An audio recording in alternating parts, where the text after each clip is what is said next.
we are probably going to see something on the order of 80% of office jobs eliminated, government and in the private sector. Humans. I recently consulted a global holding company on the impact of AI on its subsidiaries. It was a frank and rather unsettling conversation for everyone involved. The pace of change is happening so quickly right now in society and globally that it is really head spinning. And I want us to talk about what is coming up in the near future. There are going to be massive layoffs in the government sector and in the private sector. And it is an irreversible trend, just as irreversible as the growing proliferation and adoption of artificial intelligence. I think the best way to understand how extensive this is going to be is to use a heuristic that we have come to call the Pareto Principle. The Pareto Principle, or the 80-20 rule, states that 80% of an outcome is the result of 20% of the causes. So, for example, 80% of a company's profits come from 20% of their customer base. 80% of customer complaints come from 20% of the customers. 80% of a business's sales come from 20% of the sales team. There's this disparate proportion between really productive people and significantly less productive people. Some of it is, skill level. Some of it is work ethic. Some people are just lazy. They could do better. They just don't want to do better. But that's part of what explains it. But it is a real thing.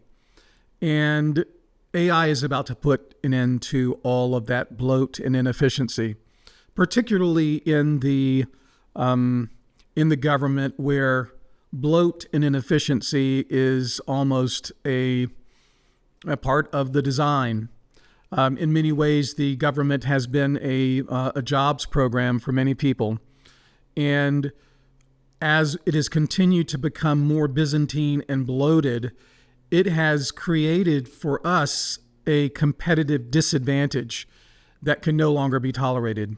I know that all of this change is very stressful, and I know that the layoffs that we are beginning to see are unsettling, but you have got to settle into the upcoming reality. The future is rushing toward us like that boulder chasing Indiana Jones. I think that following this 80-20, Pareto principle, we are probably going to see something on the order of 80% of office jobs eliminated, government and in the private sector. There simply is no justification for leaving inefficiency that robs a company, robs an organization, robs a government of its competitive posture. Other countries like China are rapidly adopting these technologies.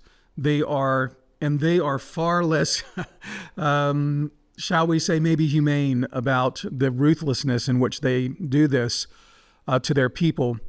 But we're going to have to compete with that, and we are going to have to trim our sails in a way that allows us to stay neck and neck with all of the other nations that are aggressively applying AI to the way they structure their government and structure their societies. It is going to be, we are shaking the snow globe of civilization right now.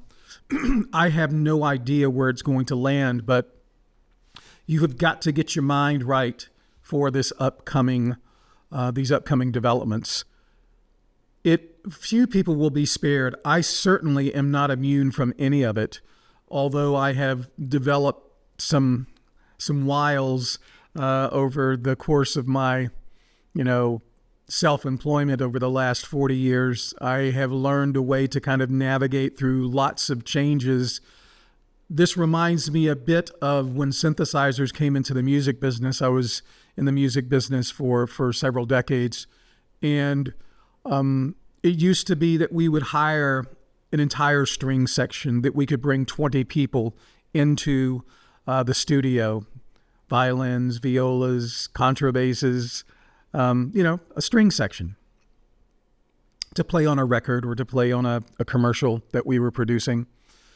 And almost overnight, once the Moog synthesizer came in and then rapidly developed by Korg and Roland, string sections could be emulated. Certainly in those early days, the difference between a real string section and a synthesizer sound was but people were willing to make the sacrifice because it was so cheap. I could put a string section onto the record for relative pennies just by playing the parts on a synthesizer, the string sounds on a synthesizer, versus hiring 20 people to come into the studio. Would have been several $1,000s at a minimum. And ongoing residuals that were due to those players if they were union musicians. The same thing happened to drummers. Drummers used to come in. We used to hire drummers. And then the drum machine came in, and all of a sudden, I would say that 80% of drum sessions were then, we replaced 80% of live drummers with drum machines. And we're here, and the music industry survived, and I survived, and string players are still, still making a living, and drummers are still making a living, but we've had to adapt. Drummers had to learn how to play drum machines. And I think that that is probably one of the better ideas for how to adapt to this future that is rushing toward us. You're either going to need to learn how to ride the AI horse, or you're going to get trampled by it. And no one, as I've said, no one is really immune. Even when I look at, white collar jobs like law, like accounting, so many professions that have been very lucrative in the past are just going to fall by the wayside. Any industry, particularly a service industry, which, like law, which has a code, okay, the legal code is in a database, and that legal, and we have case history in a separate database. And then we have the reasoning ability of these very sophisticated AIs, which now I think it's fair to say are superior to human reasoning in most respects. We still have our strengths and our advantages, but in terms of sheer computational power, in terms of humans' ability to rapidly iterate through lateral options, all right, we can do it this way, but we can do it that way, that way, that way, and that way. Its ability to ideate on lateral options, legal options, tax strategies. Taxes also have this code, right? It just does. It runs circles around us. And an AI lawyer in the very near future, if we aren't already there, will just beat the pants off of a live lawyer, a real human lawyer, just because the human just does not have the computational power. Now, combine a sage lawyer with AI, and then you can beat AI alone. These gray hairs are what keep me in business right now. My ability to spot hallucinations in AI results is the result of this enormous database that I possess, as well as a deep human understanding of human psychology based on having based on being a human and having interacted with humans in human ways. This is something that the AI can only imagine. It cannot feel, and it does not have these direct, complicated, very subtle interactions that humans have with one another. So an experienced person who has lived long enough and who has whatever kind of wisdom you can accumulate over time, combine that with the computational power of an AI, and then I think you have a winning solution. So I think that's going to be the next step.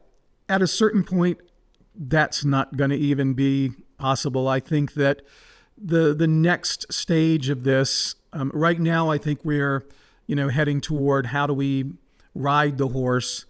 Then I think the whole horse metaphor is going to be turned upside down. We're getting into a new age of AI agents, which are going to further disrupt the metaphor of how we even think about information exchange. It may obviate websites and all kinds of things.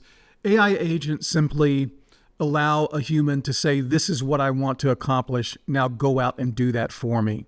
You set a goal, and then it uses its resourcefulness to do that quickly and with, again, a range of options and a sophistication and an analytic sophistication that you just can't do. I think when you couple that computational, goal-oriented problem solving and the ability to deliver results like that, when you couple that then with its understanding of you as an individual, it will know better about what you want and what you are likely to do than you are. It is going to reveal. So, for example, I have been an American Express customer for over 40 years. They know my favorite foods. American Express knows the food that I like. It knows the kinds of hotels that I like. It knows the cities that I like. It knows my travel patterns. It knows my buying and spending patterns in ways that I really don't. I have a sense of my tastes and preferences, but it has a granular sense of that, a granular grasp of all that complexity of my preferences. And it also, when you zoom out, we all think we're so unique. It also knows everybody else's preferences, right? And it can see these patterns, and my pattern overlaps billions of other, maybe not billions, but many millions of other people's patterns. And its ability to predict what I want to do, it can probably predict, given this database of information that it has on me and my preferences and my patterns, it can probably predict, within plus or minus a week when I'll take my next vacation, where I'm likely to want to go. It can factor in, my workload, my stress load, my current health, climate, seasonality, all of those things. It can factor all of those things and come up with a recommendation that is probably something that I would not come up with myself. It would also spur me on to encourage us to try new experiences that we may have never thought of or considered. I just think that once AI is fully, it's hard for me to even put language on some of this. Once AI has this kind of possession of our individuality, boy, Katie, bar the door. We're in for a wild ride, my friends. We're in for a very wild ride ahead. I will tell you what I have always told my children as the guidance of first resort. Breathe. Whatever comes up, whenever, breathe. We are not going to survive this. You are not going to make it through this by panicking. We are going to, I must myself begin to envision this future and how we can proactively adapt to it. We've got to learn how to ride the horse, and you've got to think about that. You have got to think about your vulnerability at your current job. How many, again, I talked about this a couple of weeks ago, last week actually. The scoreboard is the new metaphor for success. You have got to be able to point toward your value. And if you are vulnerable in your value, and you know, and most of us should know, that our roles could easily be on the chopping board because we are certainly can't compete with efficiency and cost and all those other variables with AI. The time to begin this pivot into your new future was yesterday. This is unavoidable. I think we are in a moment of fate. It is beyond, this macro trend is beyond any of us to resist. It is bigger than any of us. It will not be stopped. It is a Leviathan. So if we are on this river of fate in our own little boat, our own experience on this river of fate, the current is so strong that we cannot help but be carried along with it, whether we want to or not. But here is your power. Here is our power within this fatalistic environment. It's not all fatalistic. There is some free will, and that's your paddle.